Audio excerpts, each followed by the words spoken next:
Márcio, vamos fazer a prece dele. A harmonização, a abertura. Vamos acompanhar mentalmente, então.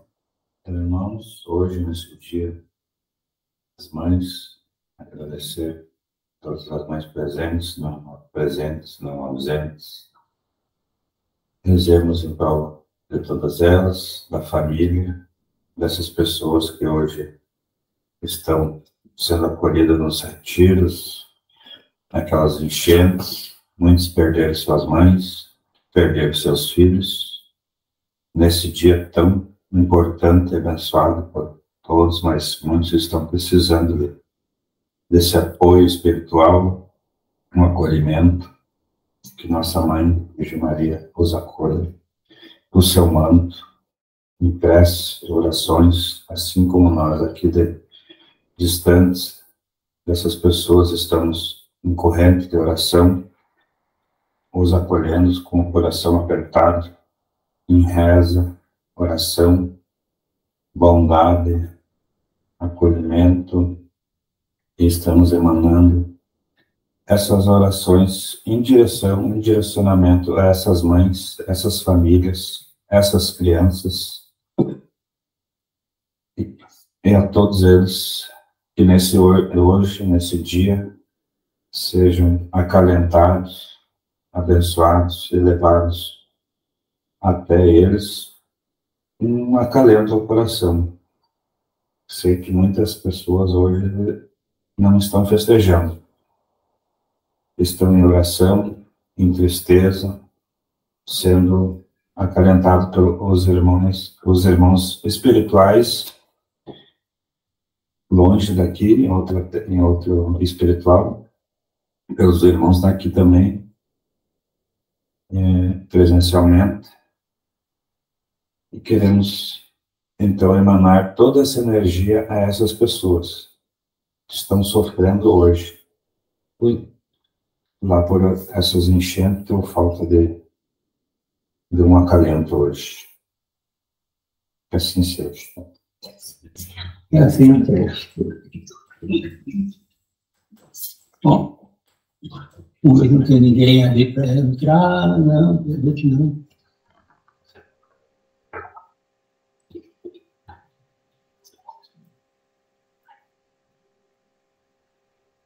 Bom, estão todos localizados aqui no capítulo 6, Teoria da Alucinação, é o item 111. Ainda é sobre as manifestações visuais.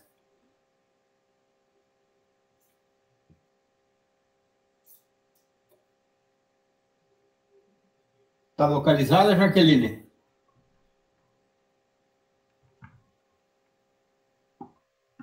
Então, abre o microfone e pode começar a leitura para nós ler esse item 111, por favor. Tá bem. Teoria da alucinação. Os que não admitem o mundo incorpóreo e invisível julgam tudo explicar com a palavra alucinação. Toda a gente conhece a definição desta palavra. Ela exprime o erro, a ilusão de uma pessoa que julga ter percepções que realmente não tem. Origina-se do latim hallucinare, errar, e vem de ad lucem. Mas que saibamos, os sábios ainda não apresentaram a razão fisiológica desse fato. Não tendo a ótica e a fisiologia, ao que parece, mais segredos para eles. Como é que ainda não explicaram a natureza e a origem das imagens que se mostram ao espírito em dadas circunstâncias? Tudo querem explicar pelas leis da matéria. Seja, forneçam, então, com o auxílio dessas leis, uma teoria boa ou má da alucinação. Sempre será uma explicação. Item 112, agora eu poderia ler para nós? A causa dos sonhos jamais foi explicada pela ciência. Ela os atribui a um efeito da imaginação. mas não nos explica o que é a imaginação, nem como ela produz essas imagens tão claras e tão nítidas que às vezes nos aparecem. Isso é o mesmo que querer explicar uma coisa que não é conhecida, com outra que é menos conhecida ainda. Assim, a questão ainda está por ser explicada. Os sábios dizem que os sonhos são uma lembrança das preocupações de quando estamos acordados. Mas, mesmo que se admita essa explicação, que nada resolve, ainda nos restaria saber que espelho mágico é esse que tem a capacidade de conservar os fatos que nos acontecem quando estamos acordados? Como explicar, por exemplo, as visões de coisas reais que a pessoa nunca viu quando acordada e nas quais jamais pensou? Apenas o Espiritismo pode nos dar a solução para esse fenômeno. Fenômeno estranho, chamado sono, que passa despercebido por ser tão comum, assim como acontece com todas as maravilhas da natureza, que também não recebem do homem a devida atenção. Os sábios não quiseram ocupar-se com a alucinação.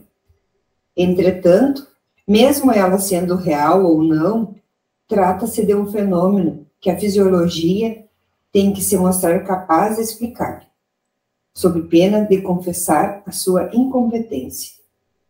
Se algum dia um sábio resolver dar ao fenômeno da alucinação não uma definição, mas uma explicação fisiológica, veremos se a sua teoria resolve todos os casos, principalmente se ela não omite os fatos tão comuns de aparições de pessoas no momento da morte, e se ela esclarece a razão da coincidência da aparição com a morte da pessoa.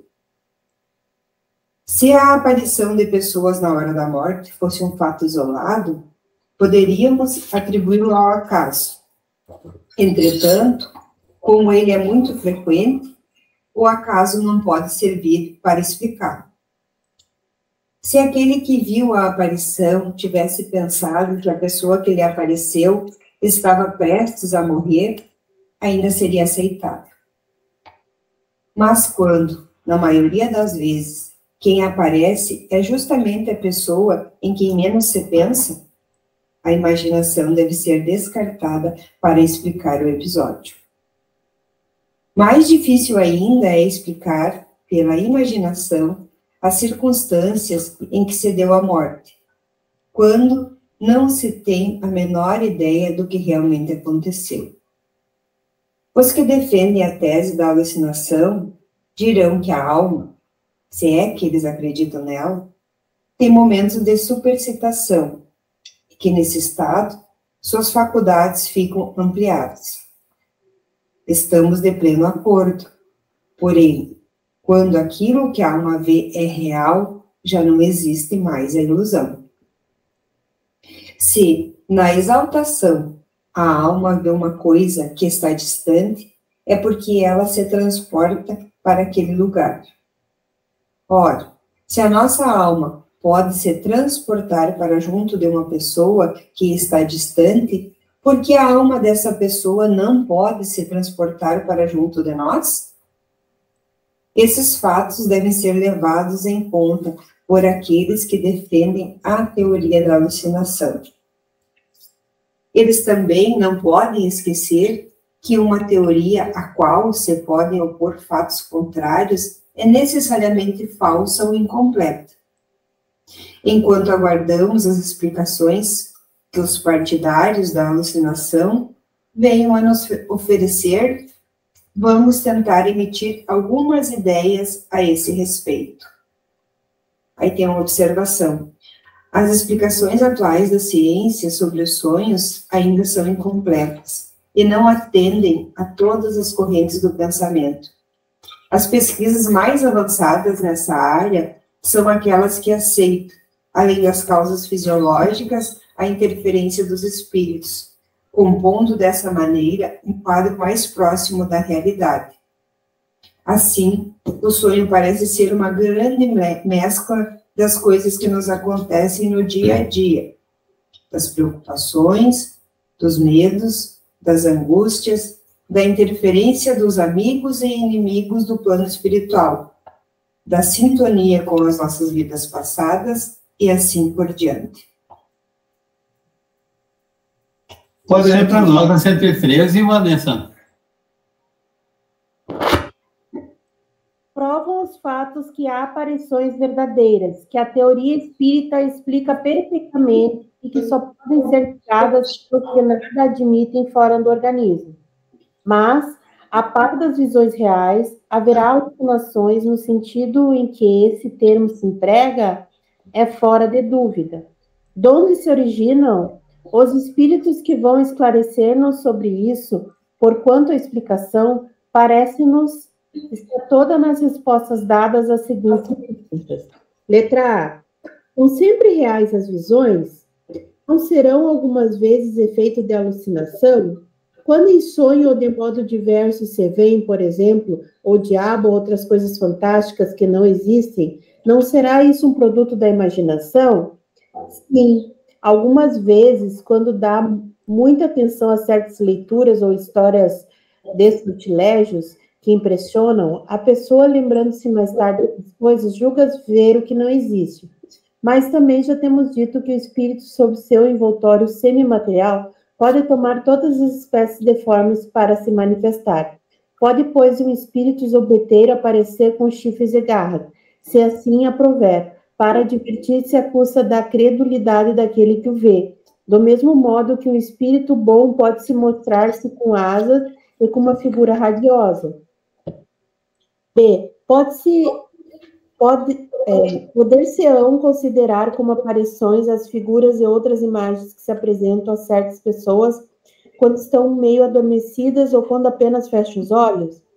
Desde que o sentido contra o interpor, o espírito se desprende e pode ver longe, ou perto aquilo que não seria possível ver com os olhos. Muito frequentemente, tais imagens são visões, mas também podem ser efeito das impressões que a vista de certos objetos deixou no cérebro, que lhes conserva os vestígios como conserva dos sons. Desprendido, o espírito vê no seu próprio cérebro as impressões que aí se fixaram como uma chapa como é que é isso aí? Daguerreotípica. A variedade e o baralhamento das impressões formam os conjuntos estranhos e fugídios, que apagam quase imediatamente, ainda que façam os maiores esforços para retê-los. Há uma causa idêntica que se deve atribuir certas aparições fantásticas, que nada têm de reais e que muitas vezes produzem durante a enfermidade. É corrente ser a memória o resultado das impressões que o cérebro conserva. Mas por que singular o fenômeno essas impressões tão variadas, tão múltiplas, não se confundem? Mistério impenetrável, porém não mais estranhável do que os das ondulações sonoras que se cruzam o ar e que, no entanto, se conservam distintas. Num cérebro são e bem organizado, essas impressões se revelam nítidas e precisas. Num estado menos favorável, elas se apagam e se confundem. Daí a perda da memória ou da confusão das ideias. Ainda menos extraordinário parecerá isto se admitir, como se admite em frenologia, uma destinação especial a cada parte e até a cada fibra do cérebro. Assim, pois, as imagens que, através dos olhos, vão se ter ao cérebro, deixam aí uma impressão, em virtude da qual uma pessoa se lembra de um quadro como se eu tivera diante de si. Nunca, porém, há nisso mais que uma questão de memória. Ora, em certos estados de emancipação, a alma vê o que está no cérebro, onde torna a encontrar aquelas imagens, sobretudo as que mais chocaram, segundo a natureza das preocupações ou das disposições do espírito. É assim que lá encontra de novo a impressão de cenas religiosas, diabólicas, dramáticas, mundanas, figuras de animais esquisitos, que ela viu noutra época em pinturas ou mesmo em narrações, porquanto também narrativas deixam impressões.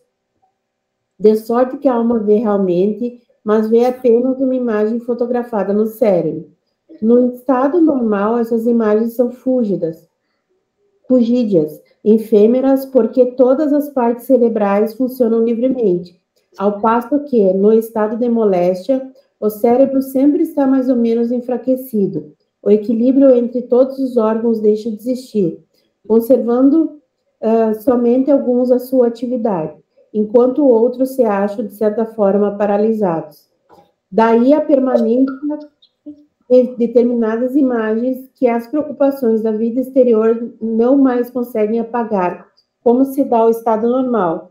Esta é a verdadeira alucinação e causa primária de ideias fixas. Conforme se vê, explicamos essa anomalia por meio de uma muito conhecida lei inteiramente fisiológica, a das impressões cerebrais. Porém, preciso nos foi sempre intervir a alma. Ora, se os materialistas ainda não puderam apresentar deste fenômeno uma explicação satisfatória, é porque não querem admitir a alma. Por isso mesmo, dirão que a nossa explicação é má, pela razão de exigirmos, em princípio, o que é contestado. Contestado por quem? Por eles, mas admitido pela imensa maioria dos homens desde que houve homens na Terra. Ora, a negação de alguns não pode constituir lei. É boa a nossa explicação? Damo-la pelo que possa valer em falta de outra. E, se quiserem, a título de simples de hipótese, enquanto o melhor não aparece. Qual ela é? Da razão de ser todos os casos de visão? Certamente que não. Contudo, desafiamos todos os fisiologistas a que apresentem uma que abranja todos os casos, porquanto nenhuma dão, quando se pronunciam as palavras sacramentais sobre citação e exaltação.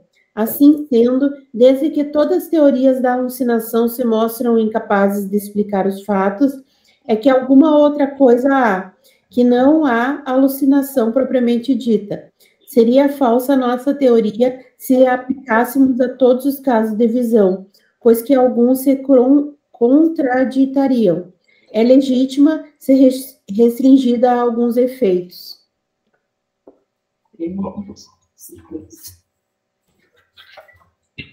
Então, aí nós estamos estudando a teoria da alucinação, nos traz um material para nós pensarmos, para analisarmos.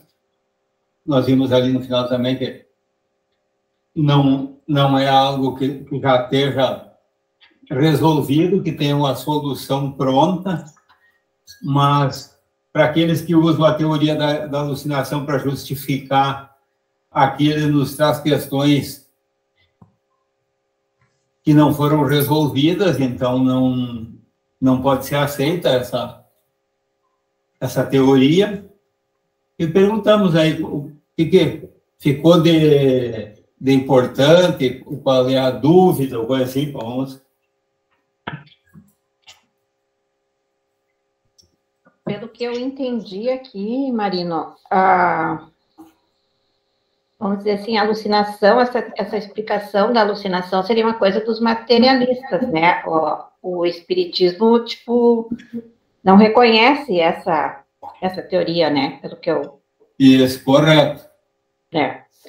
E aí eu me lembrei que a minha avó, quando faleceu, e eu tenho ouvido relatos de outras pessoas, né? Mas a minha avó, que eu acompanhei mais, ela ficou assim, tipo... Ela tinha 94 anos, né? E ela ficou uma semana, assim, praticamente, eu não digo em coma, assim, mas tendo essas alucinações, né? Então, ela falava com os parentes, ela falava com a mãe dela, ela estava num mundo que não era o nosso aqui, né?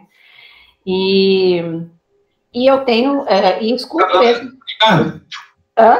Já estava mais para lá do que para cá. Exatamente. Na época eu nem conhecia, nem tinha frequentado o centro espírita, não.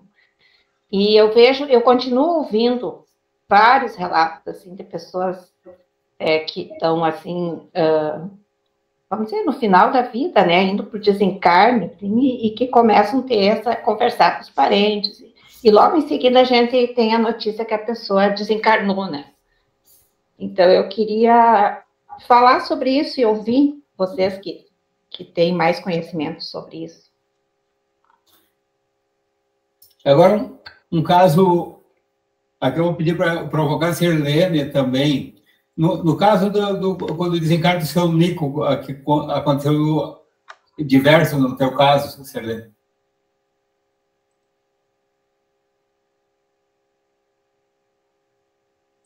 Quando o seu Nico desencarnou, eu não morava aqui em Santiago e nem sabia que ele estava mal para desencarnar. E eu assisti toda o desencarne dele.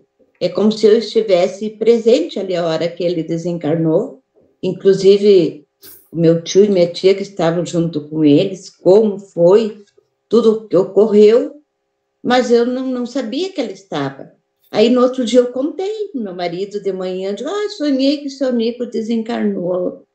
Morreu naquela época, também não era espírita, né?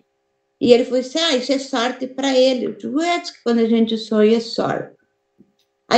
Aí, naquele dia mesmo, deu no rádio que ele tinha morrido. Mas a minha sogra assim, seu Nico, ela sabia que eu queria muito bem ele, né? O seu Nico faleceu. Eu digo, mas eu sonhei. Aí depois eu me encontrei com a minha tia, meu tio, e falei o jeito que eu sonhei. E perguntei como é que foi. Assim, não precisa nem te contar. Realmente foi isso que aconteceu. Exatamente como tu sonhou. Até hemorragia, aquela coisa que tinha câncer, né? E depois eu comecei a sonhar. Quem me levou para o centro espírita foi ele, né? Que me levou, me dizendo, porque eu meio tive uma depressão, meu problema disse que era a mediunidade, pelo menos foi o que o centro me falou, e acho que era mesmo, depois sarei. E ele que me levou, me dizendo até quantos passos isolados eu tinha que tomar, e até então não tinha conhecimento de centro espírita. E foi um caso, assim, muito engraçado, porque eu procurava o centro, que ele fundou esse centro na casa dele, mas como ele desencarnou, não era mais lá, né? E eu procurava e não achava tal de centro, me informava, ninguém me dizia. E aí um dia eu peguei uma menina que trabalhava aqui em casa, Marlene, e saí a pé, e disse assim, eu não sei que horas eu vou voltar. Quando eu achar esse centro, eu pego um táxi e venho embora. E deu acaso, quando eu ia 3 quadras na pracinha, aqui perto de casa, eu me encontro com uma vizinha aqui, ela morava lá para baixo, nós fomos caminhando, conversando. Aí quando chegou lá em cima, ela foi e me olhou assim, onde é que tu vai? Isso já era de tardezinha, né? Eu digo, eu estou sem destino, eu vou achar um centro espírita, assim, que eu quero ir. Mas não sei onde que é, ninguém me informa. Eu disse, eu estou indo para lá. Tu vê a coincidência, né? Aí eu fui com ela. Aí eu digo, e o que a gente faz lá? Não sabia nem como me portar lá dentro, nunca tinha ido, né? Assim, não, tu chega lá e dá teu nome lá, espera que tu tira uma orientação. Aí ela me encaminhou lá, tinha uma janelinha, eu cheguei ali, dei meu nome, minha idade, tudo, e aguardei quando terminou o trabalho. Me entregaram eu tenho até hoje, sabe? E aí deu ali, meu problema era a mediunidade, que eu tinha que desenvolver, os 7 passos isolados que ele me dizia que eu tinha que fazer, e assinava um amigo espiritual, que ele é meu mentor hoje, né, Marina? Eu tenho muita comunicação com ele. Essa é a história. E não faz muito, foi no dia do teu aniversário que ele me mandou um abraço, né, querida? Um abraço e felicidades para ti. E bom, eu sei que é meu mentor espiritual. Então, eu pedi porque eu sabia, então já se encaixa no nosso estudo aqui. Seria uma alucinação, uma coisa que ela participa, vê toda a cena do desencarne, que distância dava mais ou menos onde tu morava, até a casa onde ele morava? Eu morava para lá de Jaguari, né, Marina? Eu dava o quê de lá do Barro Respiro? Uns 60, 70 quilômetros, acho. Por aí. Então, assistiu todo o desencarne e tudo. A outra parte que ele vem, que encaminha ela, que era para ir para a casa espírita e tudo, que ele, o número de passe e tudo. Então, umas coisas assim que é real, a gente vê, não é que é alucinação ou uma coisa assim, ó. E não vem da imaginação, porque não se esperava, não se imaginava a parte do desencarne dele, ela não esperava, não sabia, foi surpresa quando ela soube depois. E a parte de encaminhamento para a casa espírita, ela não tinha conhecimento, ela não tinha como fazer aquilo, saber de passe isolado, depois assim, ela não tinha a mínima ideia. Eu nunca tinha ido no centro espírita, nem conhecia. Basta que eu nem sabia onde é que era, né? Não tinha conhecimento nenhum. Bom, alguém mais quer fazer comentário? E acho que aconteceu também esse sonho porque o Sirlene tem mediunidade, né? Se é uma pessoa que não tem mediunidade, acho que não acontece isso aí.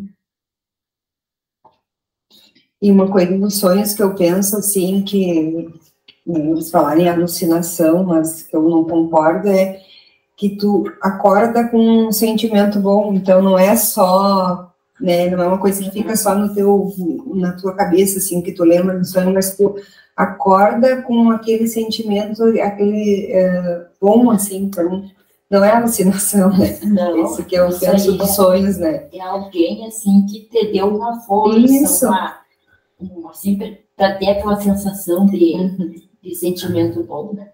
É. E aqui também falou naquele torpor antes de dormir, quando a pessoa já começa a ver, ter visões, enxergar coisa, e também alguém tem algo a comentar? Acontece com vocês também?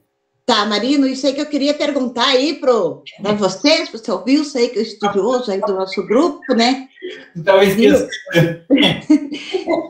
Eu tenho muito isso, acho que eu já comentei contigo, que eu não sabia o que era, não é sempre. Mas, às vezes, eu fecho meus olhos, eu não enxergo imagens boas, assim. É umas imagens, assim, de espíritos sofredores, o rosto. Mas eu vejo nítido, muito nítido. Eu acho que eu já comentei isso contigo, né? Eu não sabia o que era isso, acordada, né? Não estou dormindo. Aí eu fecho meus olhos, assim, vejo aquelas imagens. Mas também é passageiro aquilo. Eu abro os olhos e não quero ver aquilo. Às vezes eu penso assim, é algum também irmãozinho sofredor, precisando de prece, até eu faço uma prece, uma coisa assim, se for. Mas não sei, mas são rostos de pessoas que eu não conheço. Não são pessoas conhecidas. E às vezes até de pessoas vivas. Aí eu vejo certinho em cima, não que seja de pessoas encarnadas, pessoas até da família. Eu também tenho a mesma coisa. Vamos ver se tem alguma explicação para isso. Eu também tenho assim, eu vejo assim, tenho visões que vejo assim um rosto assim, de uma pessoa, às vezes está sofrendo, coisa assim, às vezes até correndo as lágrimas dos olhos, e geralmente quando tem isso aí, vem aqui no mediúnico e da comunicação. Mas eu vejo assim, rostos assim, todos deformados. Não é uma coisa assim, é uma coisa assim, o rosto todos deformados, assim, uma coisa bem, bem feia mesmo. Foi um acidente, uma coisa. Tá. Vamos ver. E também de rosto, assim, de pessoas, assim, que está encarnado, eu, assim, de repente, eu nem estou pensando naquela pessoa, me vem aquela imagem, aí eu faço uma prece, aí eu penso assim, será que essa pessoa já faleceu, continua encarnado? Eu faço a prece como? Tá. E essa na hora de dormir, quem mais acontece isso? Ali, entre estar acordado e dormindo, doutor Porco. Comigo acontece todos os dias. Comigo acontece todos os dias. Mas é variado. Mas vamos, se me permite, sim, pode começar pelo princípio do nosso estudo lá. Mas é frequente que acontece. Pode explicar, Júlio? Tá, vamos deixar para o fim, porque eu numerei aqui pela ordem. Na primeira abordagem aqui na 111, vamos ver de cá, 111, né? Isso. Acabei mudando de página. 111, tá. Fala... Os que não admitem o mundo incorpóreo, ou seja, os materialistas, o pessoal da ciência, e invisível julgam tudo explicar com a palavra alucinação. Então eles atribuem tudo por um efeito da alucinação, que seria a pessoa imaginar que vê aquilo que de fato não existe. Então dizem que o cérebro está doente ou a pessoa está com a imaginação sobreexcitada. E toda a gente conhece a definição desta palavra, diz Kardec. Ela exprime o erro, a ilusão de uma pessoa que julga ter percepções que realmente não tem. E aí diz a origem da palavra. Não tendo a ótica e a filosofia, ao que parece, mais segredo para eles, como é que ainda não explicam a natureza e a origem das imagens que se mostram ao espírito em dadas circunstâncias? E aí ele começa a adentrar no estudo do que se observa. Porque se isto fosse alucinação, nada do que se vê nesse estado poderia condizer com a realidade que vem ser comprovada depois, como esses fatos aqui narrados, por exemplo, que a Cirlei falou. Foi a Cirlei que falou, né? Que viu... Ela viu a desencarnação ou viu o velório? A desencarnação. Foi a desencarnação. Ela viu o processo de desencarnação?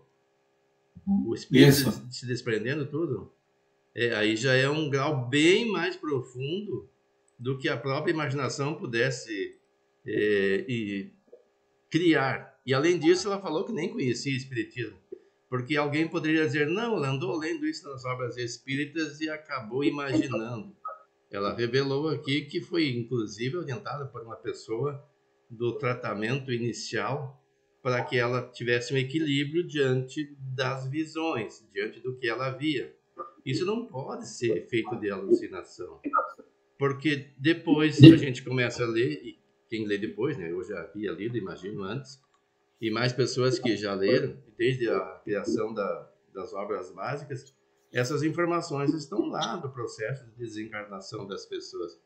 Então, a fisiologia não pode querer provar tudo. Claro que existem algumas coisas que são alucinações. Tem pessoas que adoecem por fixação de ideias. Se impressionam com certas informações e criam um círculo vicioso. Ficam só pensando naquele assunto e isso debilita o cérebro. Mas são casos raros. Isso acontece em qualquer área. Na área dos estudos acadêmicos também isso acontece. Na área religiosa, uma pessoa que se vincula demais a um determinado pensamento religioso pode se perder, se tornar um fanático. Mas não é o caso da maioria dos fatos observados. Como a própria Cirlene falou, ela não sabia, não tinha esse pensamento religioso ou espírita vinculado ao fato. E depois, os fatos vieram comprovar a sua antevisão do que aconteceu. Claro que os fatos materiais, né, o velório e tudo mais, mas ela já tinha visto além, a desencarnação. E daí a ciência explica o sonho? É uma pergunta, né? E na época, essas informações que a gente está lendo é o que se tinha. Isso foi no final do século XIX. Nós já avançamos um pouco a respeito dessas questões científicas, mas mesmo até hoje ainda não se chegou a uma conclusão de como é que acontecem os sonhos. E outra coisa também, há o relato de pessoas que viram, como aqui a própria Cirlene disse, que vê imagem de pessoas que nem conhecem, né? Mas aqui a aparição de pessoas que morreram que nem se pensava, nem estava doente. Eu não sei se essa pessoa que a Cirlene viu estava doente ou não. Mas acontece, às vezes, também da pessoa saber que está doente e daí, tem a intuição ou vê, fulano morreu. Quando vê, é comprovado. Eu falei no nosso último encontro de um relato que circula na família da minha esposa. Não sei se todos sabem, mas os mais antigos sabem. E a minha sogra contava, né? Eu vou repetir aqui, me permite. Que é o caso de um moço que foi visitar uma senhora. E depois da conversa normal, né? Do bater-papo, ela se despediu. E quando estava chegando à porta, pelo que eu me lembro do que me contou minha sogra, ela parou e se virou já meio que uma fisionomia transformada, né? E E aí revelou que era a pessoa que havia morrido que estava falando. E disseram até, eu repito aqui o termo, que deixou um monte de carne na terra. Um termo que eu achei meio, na época, meio agressivo demais, falando do próprio corpo, né? Mas é a expressão que ela usou. E depois foi comprovada, a pessoa de fato tinha morrido. E ninguém pensava lá, como é que a moça ia fazer isso? Transfigurada, né? Com um rosto diferente. Foi o espírito que se apossou. Não se apossou, não é bem o termo, mas utilizou a sintonia vibracional do perispírito dela, espírito, com o perispírito daquela moça que tinha mediunidade mesmo sem saber. E nesse caso não é nem uma visão, é uma manifestação. E isso a ciência não consegue tratar desses assuntos.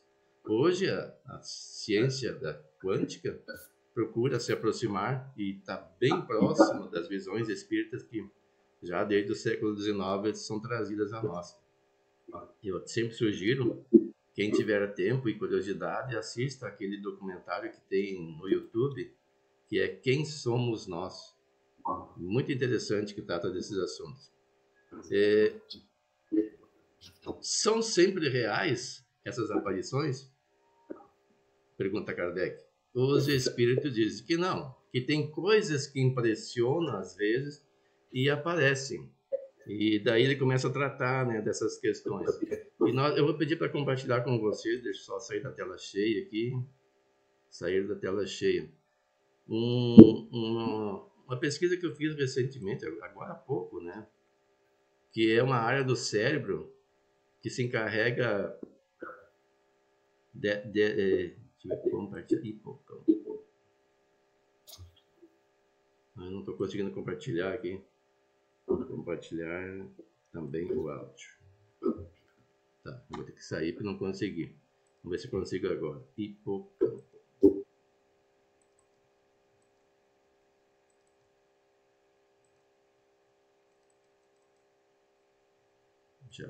Agora acho que vai dar.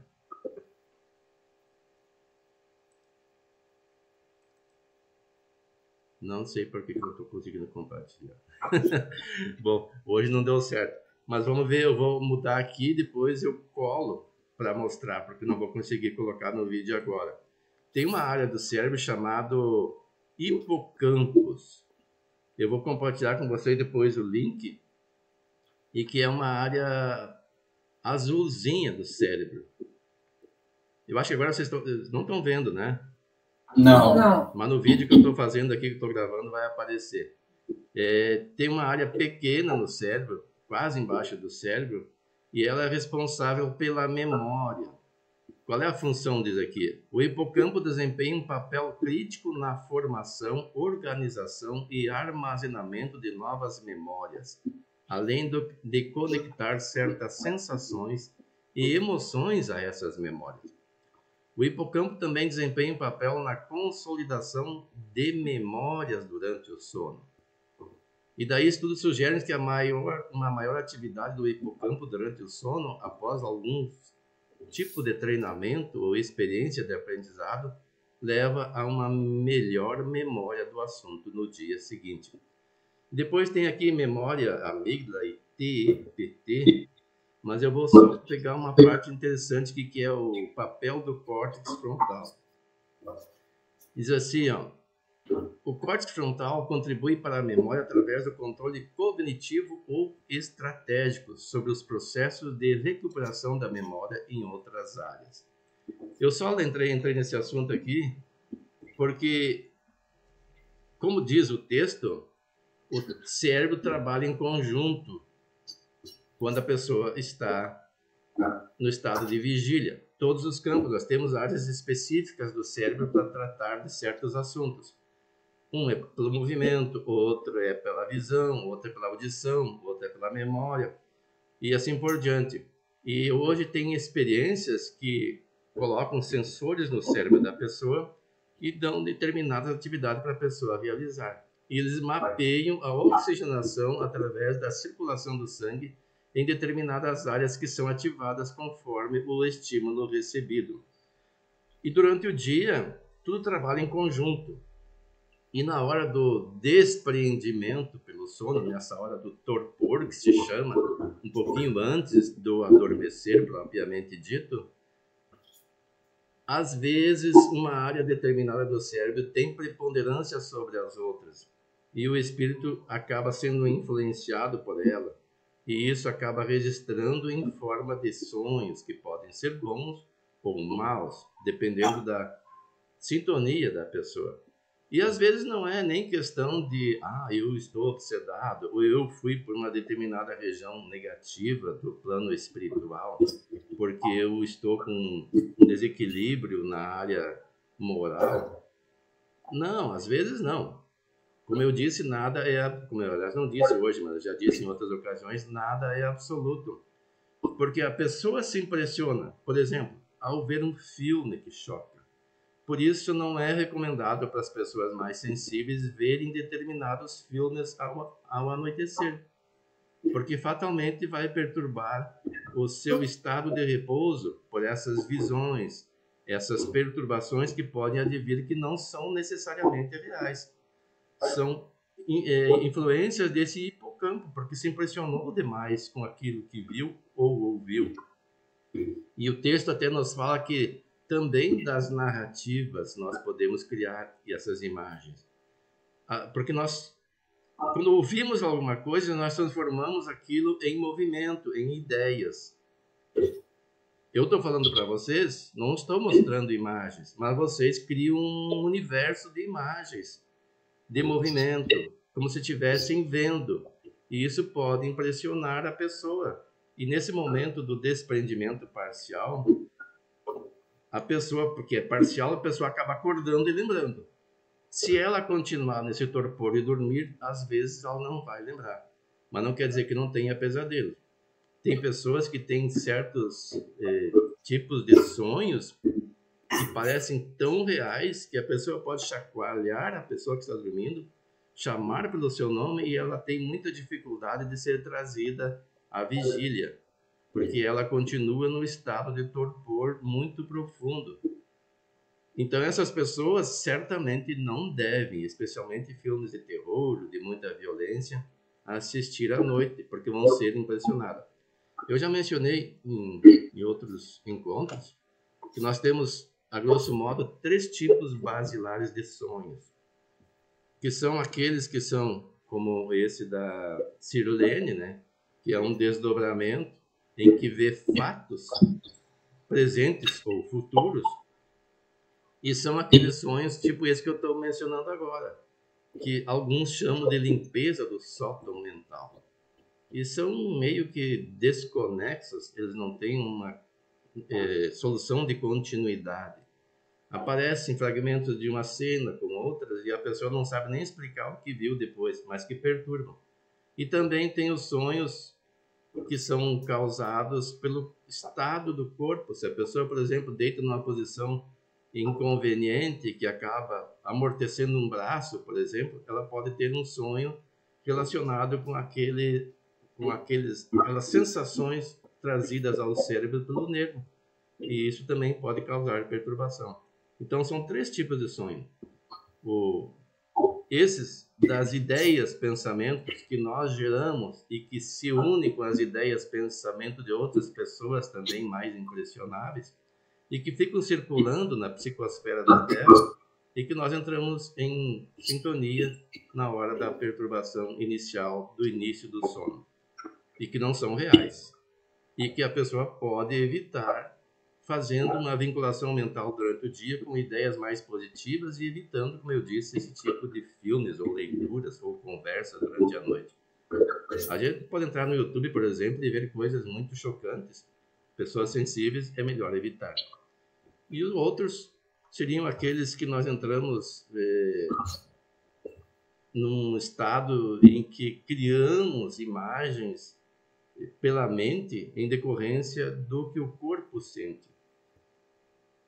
Já me aconteceu muitas vezes de ligar o ar-condicionado muito frio e sonhar que estou no Polo Norte. Quando me acordo, na verdade, é o efeito do frio do ar-condicionado, exageradamente baixo, né?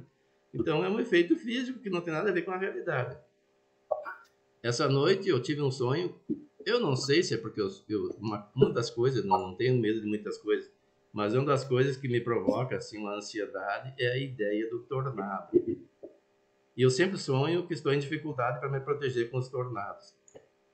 Essa noite eu acho que nem estava pensando em tornado. Aí sonhei com um tornado, estava eu e meu irmão, o Nelson, que mora em Birubá. Mas, para minha surpresa, o tornado não me provocou aquele pânico que geralmente provoca. E eu via nitidamente desenhado, de cima até embaixo, com as laterais quase paralelas, né? E se afastando. E agora, para minha surpresa, de manhã, eu vi uns vídeos relatando um tornado aqui no interior do Rio Grande do Sul. Aí eu fiquei pensando, será que eu tive lá por perto ou foi coincidência? Eu quero crer que foi mais coincidência, porque eu sou impressionável nesse sentido.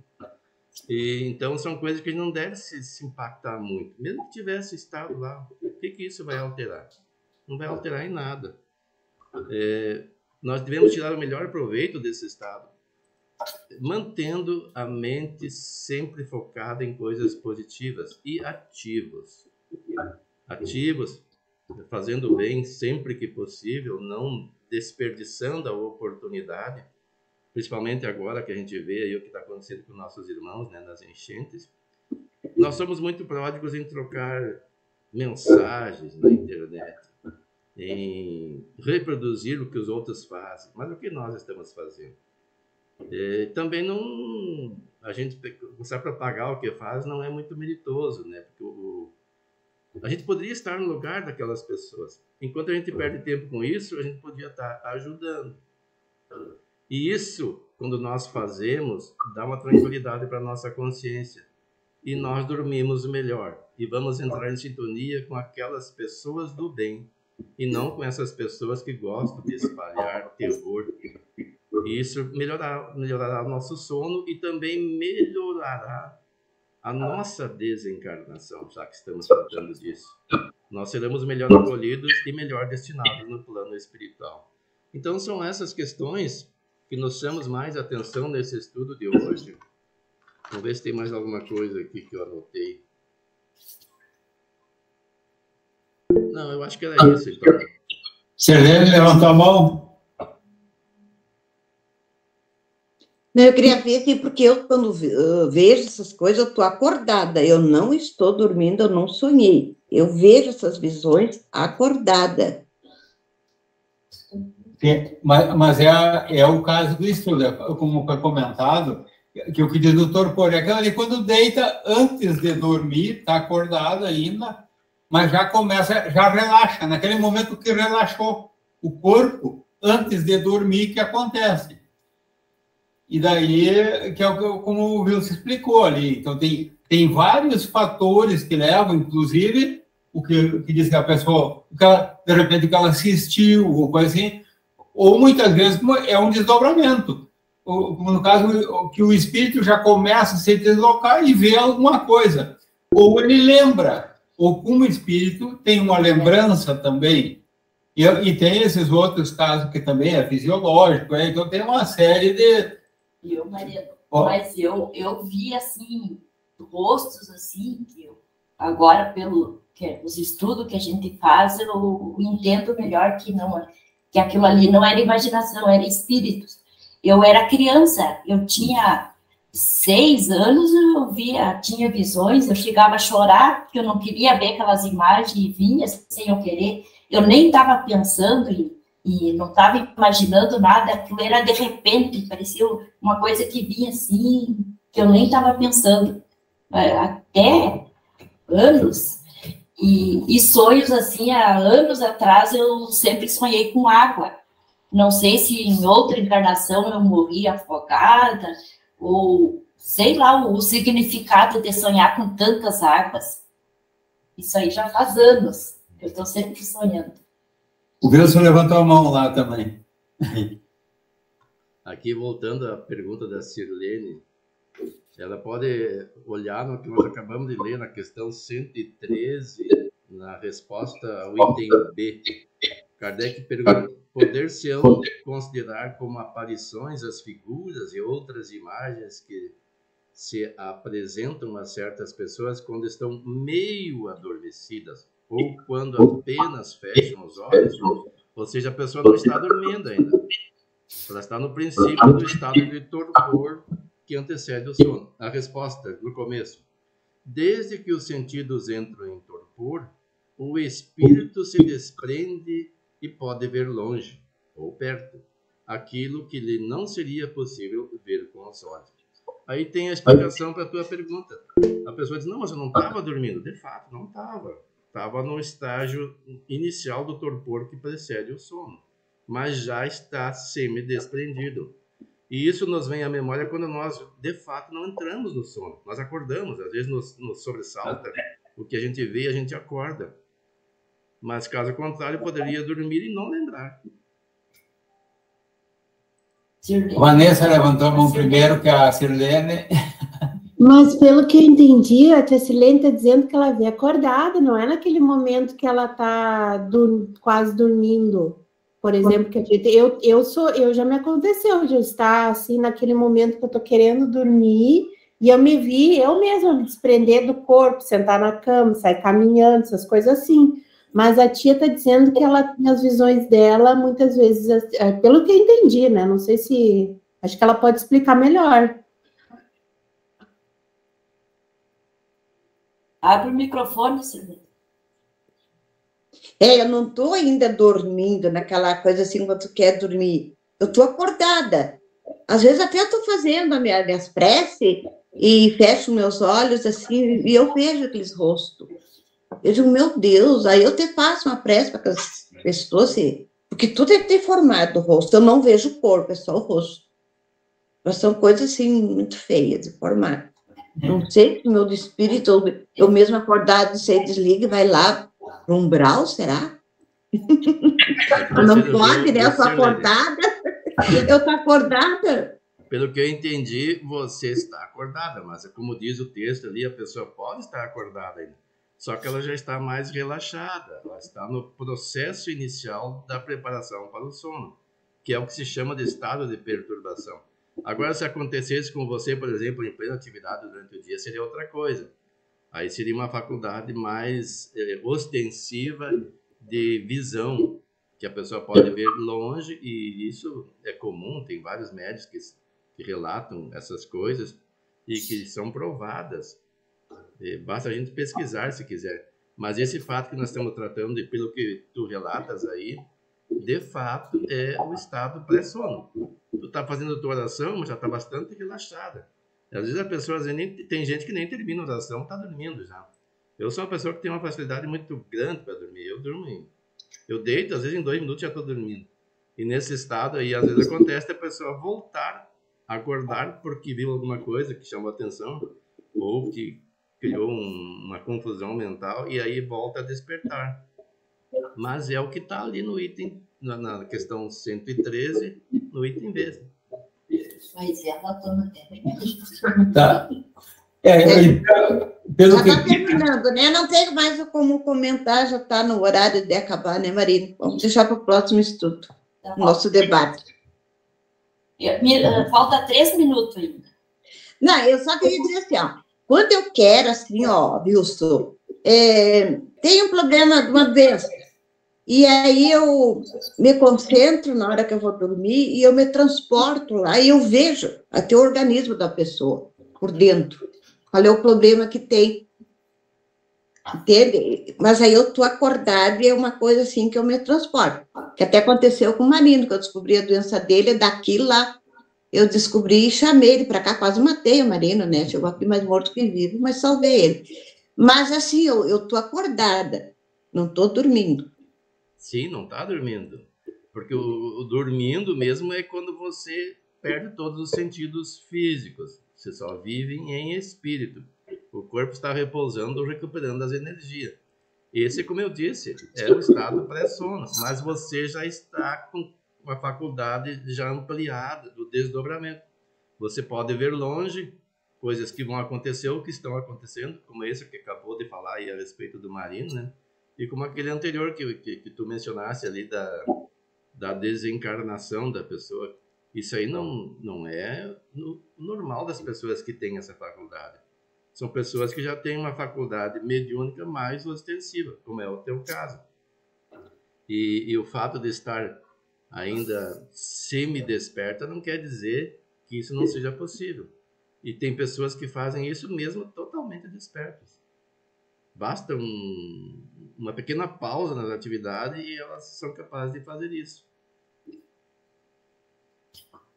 E realmente sim. E também na questão da prece é quase semelhante, porque uma está relaxando o corpo e pode acontecer até fazer uma prece que não seja na hora de dormir, digamos que vai fazer um evangelho, vai fazer uma coisa que a pessoa relaxa o corpo, que é aquela concentração, que há a facilitação do desdobramento para a pessoa que tem essa faculdade, às vezes é suficiente para que ela se desloque no momento de uma prece qualquer. No momento que parou, outro relaxou o corpo e te levou em espírito. Então, facilita para quem tem essa faculdade, que tem a evidência ou o desdobramento que vai lá nos outros locais. Então, é questão da faculdade da pessoa. A propósito, Marino, essa questão da prece é muito importante. Porque uma prece verdadeiramente, aquela que a pessoa faz, que tem maior resultado, é esse tipo de prece, que até facilita o desdobramento, que é a pessoa se desvincular ao máximo que pode das coisas exteriores. E aqui eu aproveito o gancho para falar do que a gente observa em pessoas que dirigem, às vezes, atividades nas casas espíritas. Vamos fechar os olhos do corpo físico. Para que dizer olhos do corpo físico? Vamos orar. Porque não tem como fechar os olhos do corpo espiritual. E também assim, vamos esquecer as coisas lá fora. Quando você fala vamos esquecer as coisas lá fora, a pessoa vai lembrar. Então, vamos esquecer os problemas. Daí remete... vamos esquecer os nossos problemas. Todo mundo vai lembrar dos seus problemas. Por exemplo, assim, não pense no elefante amarelo. Todo mundo vai visualizar um elefante amarelo, mesmo que não exista. Então, a gente tem que ter um cuidado nessas questões. Algumas pessoas falam a respeito, Raul Teixeira fala. Raul Teixeira, inclusive, assim, vamos fechar os olhos. Ele diz que ele não fecha os olhos. Porque quando ele falava bastante, agora ele fala pouco, né? Está retornando a falar de novo.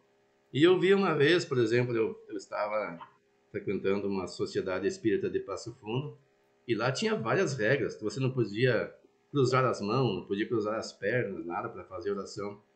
E aí veio o Divaldo Pereira Franco fazer uma palestra. Eu não me lembro se era um CTG ou o que era lá de Passo Fundo. O fato é que me chamou a atenção é que ele estava no palco, e aí foi feita a oração de abertura, e ele com as pernas cruzadas, assim, né? Eu digo, mas olha, como é que o Divaldo se comporta assim? Porque eu tinha aquela visão distorcida. Mas não é. A pessoa tem que ficar da melhor forma que ela se sentir. Houve um episódio lá, inclusive, que a pessoa que dirigia o passe queria obrigar um cidadão que estava com os braços cruzados, assim, ó, a descruzar os braços. E o cara disse que não ia descruzar. Eu fui obrigado a intervir. Não, deixa ele assim, né? Certamente essa pessoa não recebeu os efeitos do passe porque ela ficou numa defensiva contra aquilo que obrigavam a eles tomar de postura. Não são essas coisas que importam. O que importa é o estado mental da pessoa. A pessoa pensar em Deus, pensar em Jesus, no seu guia espiritual. Buscar aquela sintonia na certeza de que vai ser atendido. E isso já faz com que nós mudemos o padrão vibracional. E isso facilita até para as pessoas que têm a faculdade de enxergar mais além.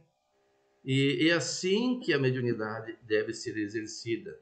Não através de rituais, de coisas repetitivas, mas dessa prática de sintonia com o plano espiritual.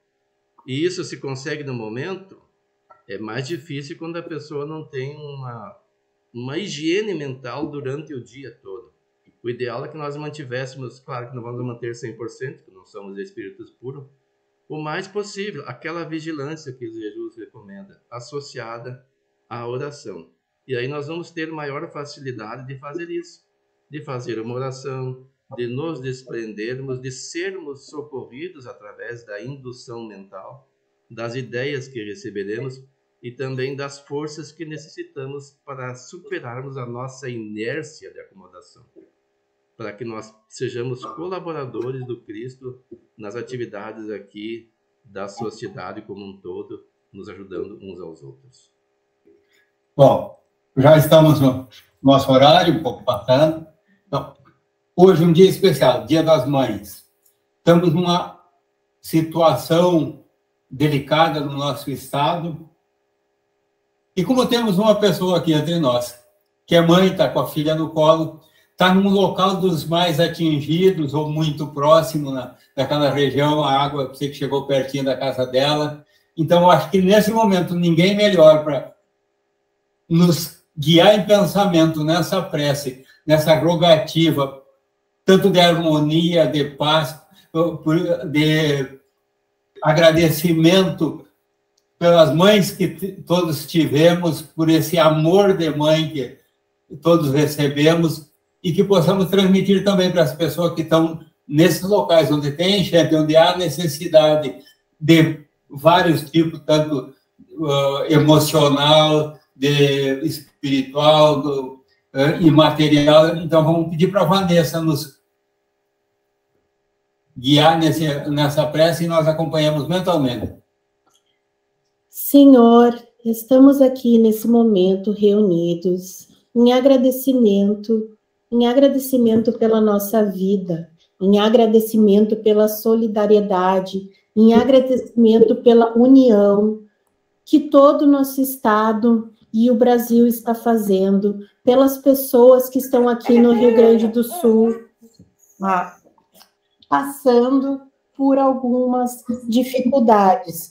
Vimos, né, que as enchentes castigaram muito nosso estado, mas também vimos que, devido a toda essa tragédia que está nos assolando, muito amor, muito carinho, muita amizade, muita solidariedade uniu as pessoas e fez com que as pessoas fossem resgatadas, as pessoas fossem acolhidas, as pessoas fossem amadas. E assim como uma mãe que ama seu filho, nós nos amamos uns aos outros. Que nesse Dia das Mães a gente possa estar com os nossos filhos e que aquelas mães que nesse momento, devido à tragédia, perderam seus filhos ou seus filhos perderam suas mães, sejam consolados e que o amor de Jesus Cristo esteja junto a eles. Que as crianças que estão nesse momento sem seus pais nos abrigos consigam ter um pouco mais de alegria, que consigam entender aquilo que está acontecendo e que consigam encontrar algum consolo e amor. Deus, tenha piedade do nosso estado e de tudo que estamos passando. Também quero estar aqui agradecendo todas as mães do grupo, né, que elas consigam estar com seus filhos, tanto se estiverem fisicamente ou mesmo estando longe de seus filhos, se sintam amadas e abraçadas. E também eu exponho aqui toda a gratidão de uma mãe que sabe o quanto uma mãe passa para criar seu filho, né? Amando, zelando e cuidando no seu dia a dia. Que Deus e nossos espíritos superiores, nossos anjos da guarda, possam estar conosco ao longo do dia e que protejam todos nós. Muito obrigado, Senhor, por tudo que está nos acontecendo, que a gente consiga ver muito além dessa oportunidade de crescimento e que a união esteja conosco. Que assim seja. Que assim seja. Que assim seja. Parabéns a todas as mães do grupo. Parabéns a todas as mães. Dia. Parabéns para todas as mães do grupo. Que Deus abençoe a todos. Parabéns. Bom dia. Também meu parabéns a todas as mães. Obrigada, igualmente. Obrigada, igualmente. Parou. Domingo. Tchau, tchau.